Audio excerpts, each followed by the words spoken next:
Hi, I am Just So Sunny of Chatty Customs, and today we're going to do a tutorial of a face mask.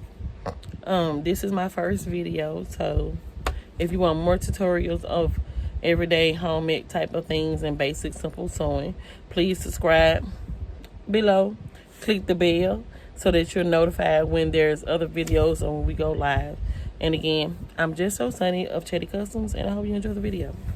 Since April, we use a 100% cotton back. This is one of the patterns that we use, and it came from I Think So. It was a free pattern on I Think So. We're going to use a non-woven fusible interfacing. I know a lot of people are using the SF101. I, on the other hand, like using shirt tailor 850 or medium weight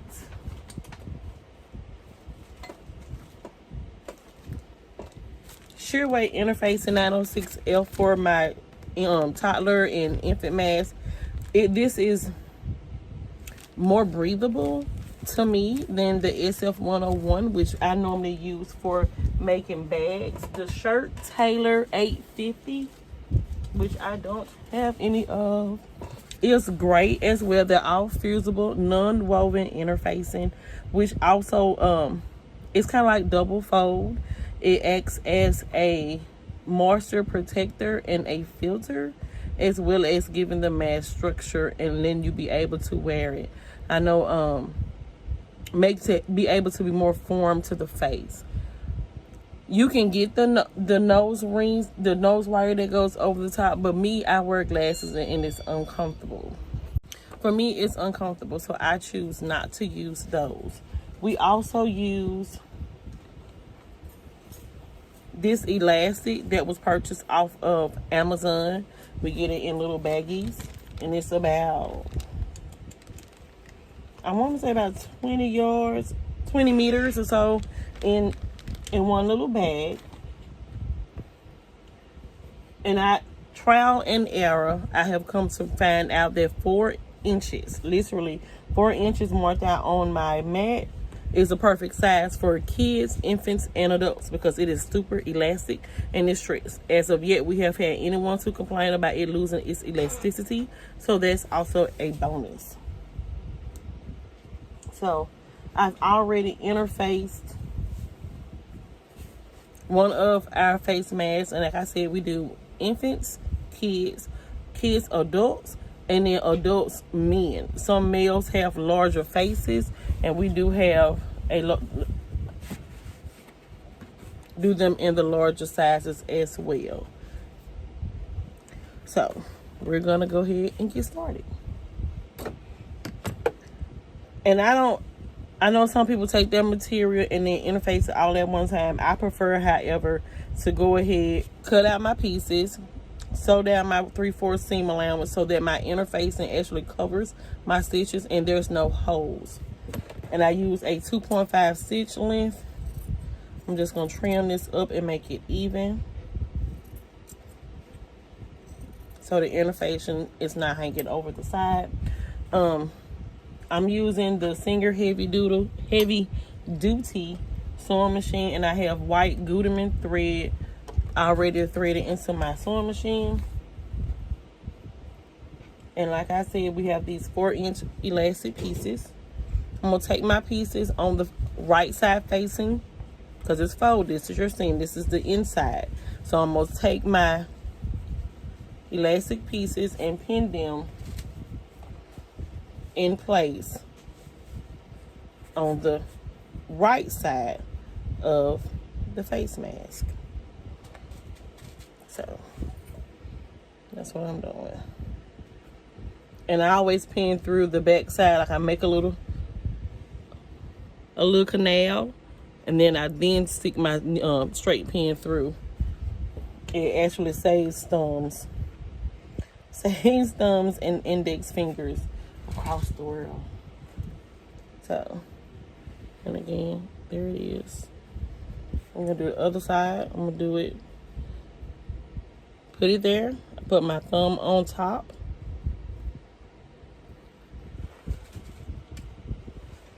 Take my straight pin, create my little canal, slide it through. And there it is. And this is I like the cotton poplin because it's just shinier. No, you can use broadcloth, like I said, it's quilt cotton. So I'm gonna take it right side, facing my mask, right sides together. I like to pin in between those elastics. Go to the other side.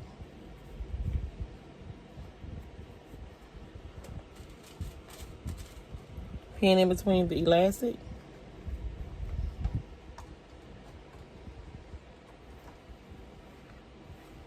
And I call it making a cup.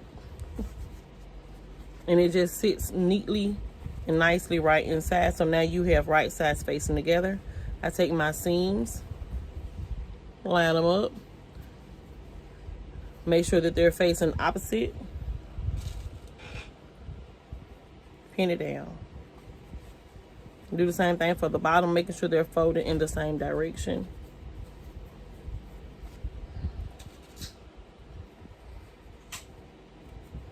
To cut down on some of the bulk before you sew, you can take the side that'll be facing out. I know some people put little notches in, but this is the quickest way. It's just take off an eighth. Cup it back. And now we're ready to sew. You can, if it's easier for you to pin completely along the sides of your mask to keep it in place, then that's fine. I generally do not, unless I just stick a little pin right here at the corner, just to help my corners lay flush while I'm sewing. But I don't riddle it with pins. I like to start at the bottom, so my hole to turn it inside out is at the bottom. And what that'll do also is on the front of the mask, when I get through, I do my final top stitch, it'll leave like a little, where I lock my stitches in place, so people be able to know where the top of the mask is and where the bottom is. So, raising my presser foot.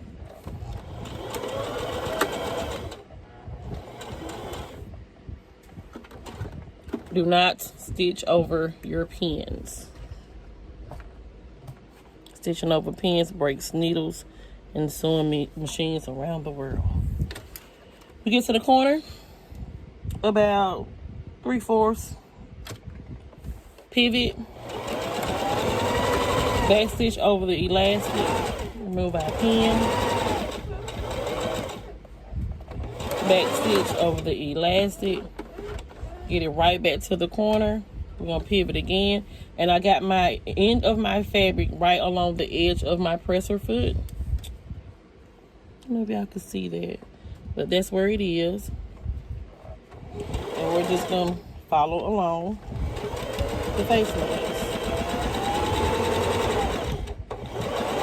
And remembering to hold down that seam so it don't fold up, removing the pin.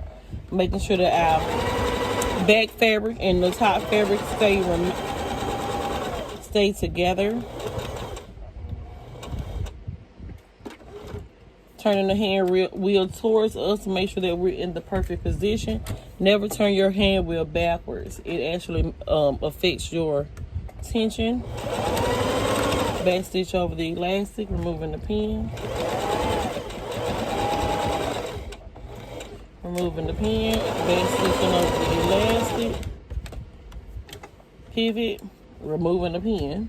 Like I said, sometimes I do put the pins at the corner.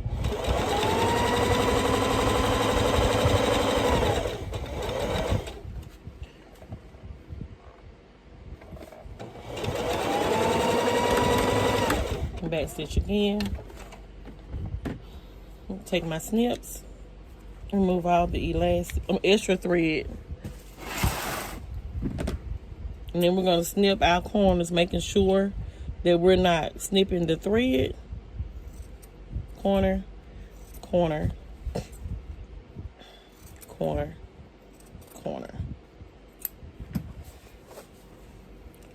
And our little 2-inch hole that we left, maybe 3. We're going to take our face mask and turn it right side out. You can use your finger or a chopstick or a pencil to poke out your corners. There's one corner poked out.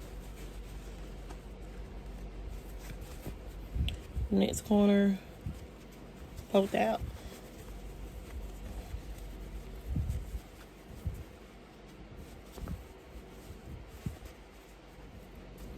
And all 4 corners are poked out. And before you top stitch, you're just gonna go around, give it a little shape to it. Make sure the back is not rolled over to the front. All your seams are nice and even. Get it a little pushing out.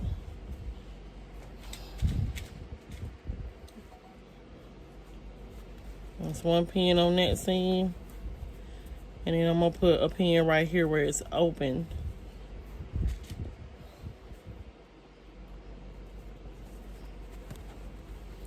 So that's inside, this is the outside. And we're gonna top stitch 1/4 seam allowance all the way around. Now, some people tend to put their face, whatever, right side up and then top stitch. I have learned that right side down and top stitching actually help it keep its form. And we're gonna back stitch to lock in our thread.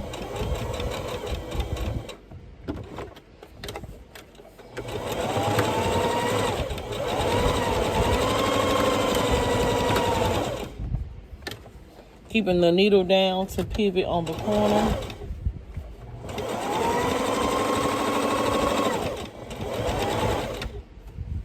Removing our pin. And remember, we do not want to run over our pins.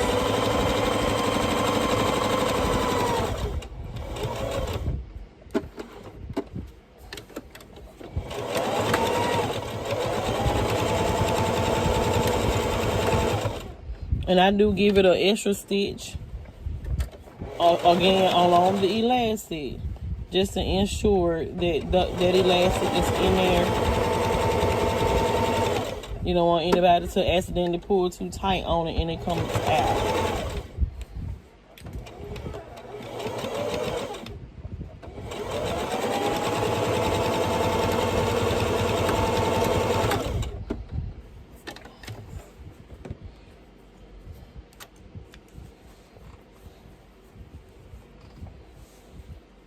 Clipping my threads.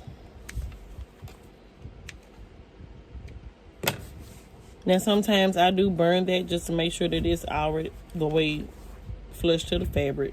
And like I said, I do leave a little line so that people can see the bottom of the mask from the top of the mask. And here it is. I've seen some people just take the mask and put it on, and causing it to stretch, but I always tell them go one ear, cup it, and put the other side on so that you can ensure that it fits and you're not stretching your elastic out of shape, because you don't want to be having to wear it and then your elastic has lost its elasticity. So there it is. Thank you.